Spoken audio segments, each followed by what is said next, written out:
The personal value proclamation is a 4-step process. I'll explain each step, make suggestions on when to use it, and then take you through the process of creating your own. The 4 steps are as follows. First step is called the setup statement. The second is a simple step called segue to value. Step 3 is value items, and the final step is the benefits of value. Now, when and where to strategically place the value proclamation can vary depending on your industry, length of your sales cycle, and how you came into contact with the potential buyer. Was it a cold or warm call, or a referral from your best client? That sort of thing.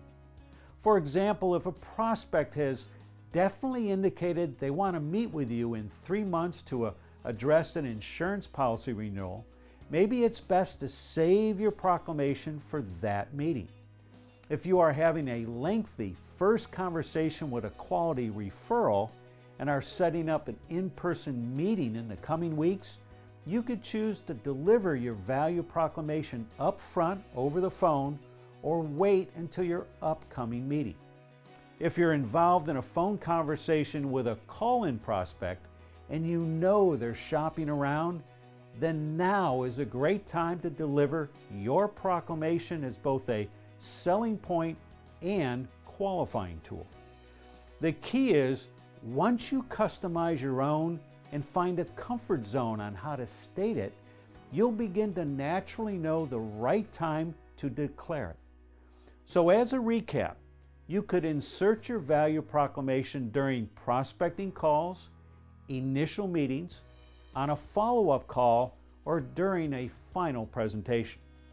So let's examine what step 1, the setup statement, is all about.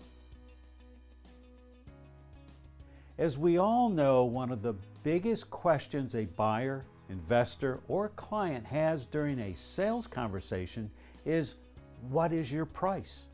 Fees, commission, and so on. It may not be part of the discussion right up front, yet we all know it's coming. Think about when you're the buyer and you're speaking with a salesperson and you're trying to pick the right spot to bring up cost or price of the item in question. And we all know that feeling when a buyer's focus becomes pricing or starts to drift in that direction, and we begin to sense that their understanding and appreciation for full service value that you have to offer starts to get lost in the translation. I mentioned that old saying before, you get what you pay for.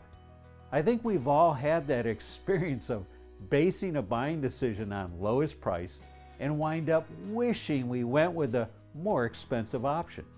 And as you know, people don't always base buying decisions on the lowest price. So therefore, even if your product or service has a pricing advantage, it's no guarantee you'll get the business. It's important to keep all this in mind. The power of communicating as much personal value right from the get-go will help people decide whether they want to pay more to get more. And that's what the setup statement is all about. It takes a prospect's focus for the moment off of price or cost and redirects their attention to all the value you bring to the table. Let's go through some examples so you can see how they relate to you.